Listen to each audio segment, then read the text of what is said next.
Good morning student.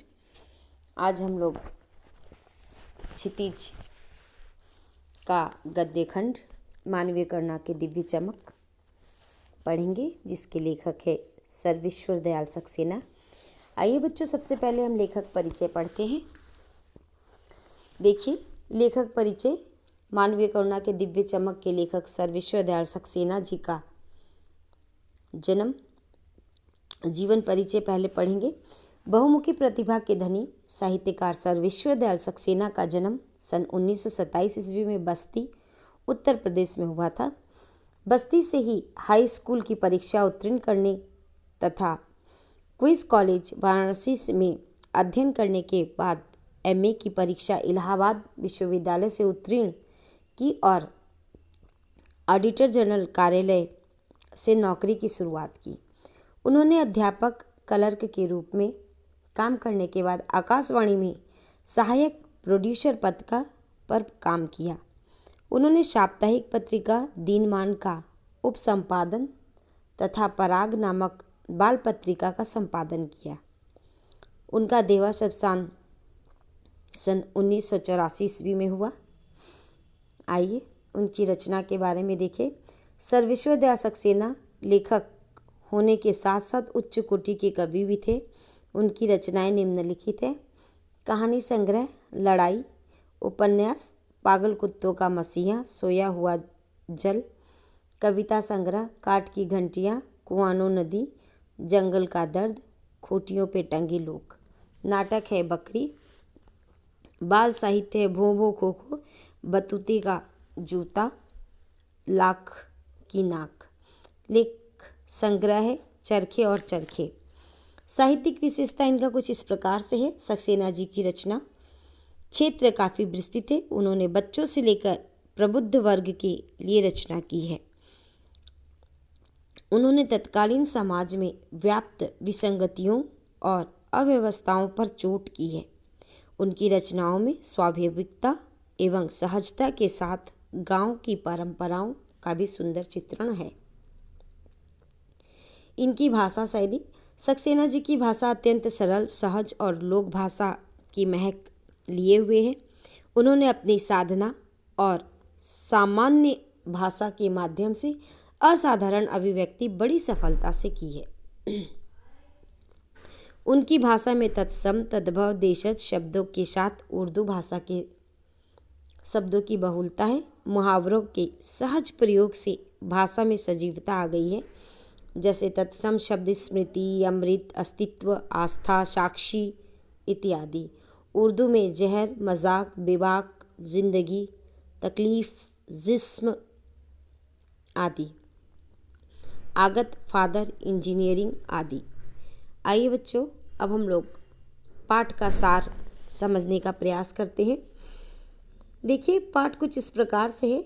प्रस्तुत पाठ पर सर्वेश्वर दयाल सक्सेना द्वारा लिखित एक उच्च कोटि के संस्मरण है, जिसमें फादर बुल्के की चारित्रिक और व्यवहारिक विशेषता वर्णित है। बेल्जियम में जन्मे फादर बुल्के ऐसी भूमि से भारत आए जो गिरजाघरों, पादरियों, धर्मगुरुओं और संतों की पावन भूमि कही जाती है। उन्होंने भारत आने के बाद से मृत्यु प्रयत्न तक इसे अपना कर्म क्षेत्र बनाए रखा। फादर सन्यासी थे, परंतु परंपरागत नहीं। लेखक और फादर के संबंधों की झलक हमें इस संस्मरण में मिलती है। वे भारतीय संस्कृति में रच बस गए थे और हिंदी भाषा को राष्ट्रीय भाषा की दर्जा दिलाने का सराहनीय प्रयास किया। लेखक फादर के निधन पर अफसोस करते हुए ईश्वर से प्रश्न करते हैं कि जिसके रगों में मिठास भरे अमृत के अतिरिक्त और कुछ नहीं था, उसके लिए ईश्वर ने ऐसा जहर का विधान क्यों किया। फादर की मृत्यु जहरवाद के कारण कठिन यातना सहते हुए हुई थी, जिससे इतनी ममता, इतना अपनत्व और इतनी साधु में अपने प्रियजन के प्रति भरा था, उसके लिए ऐसे साधु के लिए ऐसी यातना भरी मौत क्यों दी। लेखक आज भी फादर के स्नेहमयी बाहों का दबाव अपने छाती पर महसूस करते हैं। लेखक के लिए फादर बुल्के को याद करना शांत संगीत सुनने जैसा लगता है। उनको देखना निर्मल जल में स्नान करने जैसा लगता था और उनसे बातें करना कर्म के संकल्प से भरे जैसा था।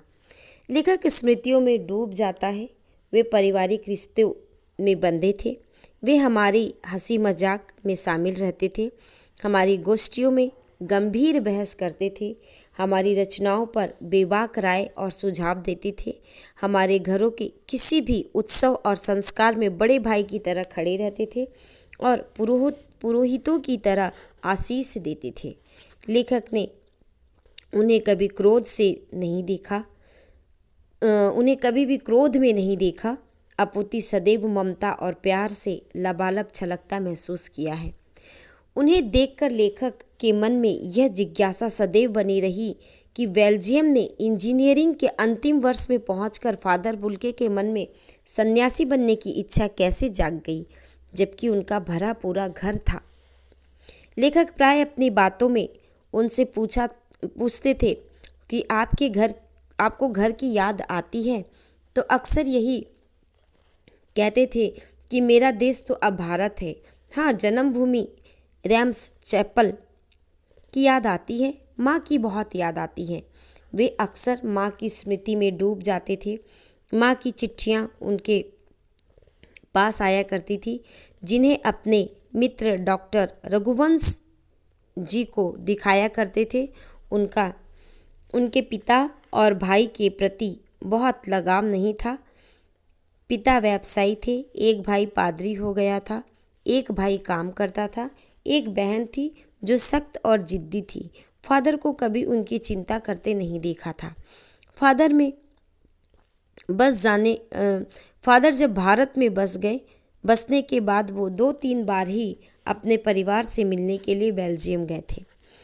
आप सब छोड़कर क्यों चले आए? लेखक प्रश्न करता है। ये पूछने पर वे बड़ी सरलता से उत्तर देते हैं, प्रभु की इच्छा थी।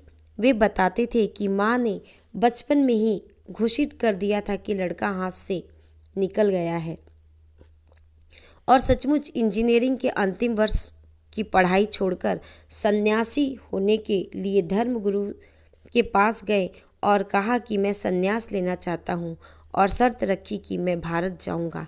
भारत जाने की इच्छा के कारण पूछने से उन्होंने अविज्ञता प्रकट की। अविज्ञता मने जैसे बस मेरा मन है, इस तरह से उन्होंने कहा कि मुझे नहीं पता, मैं भारत ही अपना कर्मभूमि चुनूँगा। भारत को अपना कर्मभूमि चुनने के बाद फादर बुल्के ने भारत में आकर जीसेंट संघ में धर्माचार की पढ़ाई शुरू की। 9-10 वर्ष दार्जिलिंग में पढ़ते रहे। कोलकाता से बीए और इलाहाबाद से एमए किया। प्रयाग विश्वविद्यालय के हिंदी विभाग में रहकर सन 1950 ईस्वी में रामकथा, उत्पत्ति का विकास और शोध प्रबंध पूरा किया। मातरलिंग के प्रसिद्ध नाटक ब्लू वर्ड्स का रूपांतरण नील पक्षी के नाम से किया। सेंट जेवियर्स कॉलेज रांची में हिंदी तथा संस्कृत विभाग के विभागाध्यक्ष रहे और यहीं उन्होंने अंग्रेजी हिंदी शब्दकोश तैयार किया और बाइबिल का अनुवाद भी किया। वहीं बीमार पड़े, पटना से दिल्ली गए और 47 वर्ष भारत में रहकर 73 वर्ष की जिंदगी जीकर चले गए। फादर बुल्के कभी संकल्प से सन्यासी लगते थे तो कभी मन से सन्यासी। एक बार रिश्ता बनाकर तोड़ना उनके स्वभाव में नहीं था। 10 साल बाद मिलने पर भी वही पुराने अपनत्व की गंध आती थी। वे जब भी दिल्ली आते थे तो गर्मी, सर्दी, बरसात झेलकर और खोजकर जरूर मिलने आते थे, 2 मिनट के लिए ही सही। उन्होंने अपने जिंदगी में हिंदी को राष्ट्रीय भाषा के रूप में देखने के लिए अत्यंत सराहनीय प्रयास किया और सबसे ज़्यादा दुख उन्हें तब होता था जब वो हर मंच पर अपना दुख प्रकट करते थे, केवल इसी बात को लेकर कि जब उन्हें कई बार लेखक झुंझलाते हुए देखा कि हिंदी वालों द्वारा ही जब हिंदी की उपेक्षा करते वो देखते थे तो उनके मन में बहुत ही दुख और विषाद होता था। घर परिवार के बारे में पूछना, निजी दुख तकलीफ के बारे में पूछना उनका स्वभाव था। बड़े से बड़े दुख में उनके मुख से सांत्वना के स्वर सुनकर राहत मिलती थी। लेखक को अपने पुत्र और पत्नी की मृत्यु पर फादर के शब्दों से झरती हुई ध्वनि शांति प्रदान कर देती है। लेखक को अंतिम क्षणों में फादर से गले न मिलने का दुख है, क्योंकि लेखक को पता ही नहीं चला कि फादर दिल्ली में है और बीमार है। जब देखा तो उनके जिस्म ताबूत में पड़ा था। 18 अगस्त सन 1982 की सुबह कश्मीरी गेट के निकट कब्रगाह में उनका ताबूत एक छोटी सी नीली गाड़ी से उतारा गया। उतारने वालों में कुछ पादरी, रघुवंश जी का बेटा और उनके परिजन राजेश्वर सिंह थे। इस यात्रा में कब्रगाह तक जाने वाली से में शैक्षिक संन्यास संस्था से जुड़े बड़े बड़े विद्वान थे। इलाहाबाद के प्रसिद्ध विद्वान शिक्षक डॉक्टर सत्यप्रकाश, डॉक्टर रघुवंश और सड़क की ठंडी उदासी में पहले से खामोश खड़े थे। मसीही विधि से उनका अंतिम संस्कार हुआ। हिंदी में भी मसीही विधि से प्रार्थना की गई। सेंट जेवियर्स के रेक्टर फादर भास्कर ने उनके जीवन और कर्म पर श्रद्धांजलि अर्पित करते हुए कहा, फादर बुल्के धरती में जा रहे हैं। इस धरती से ऐसे रत्न पैदा हो। डॉक्टर सत्यप्रकाश ने भी अपनी श्रद्धांजलि में उनके अनुकरणीय जीवन को नमन किया।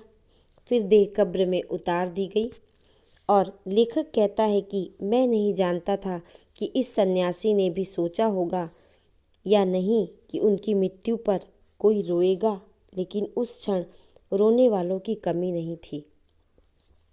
हमारे बीच से वे चले गए जो हम में से सबसे अधिक छायादार, फल फूल गंध से भरा और सबसे अलग था। सबका होकर सबकी ऊंचाई, सबसे ऊंचाई पर मानवीय करुणा की दिव्य चमक से लहलहाता खड़ा था।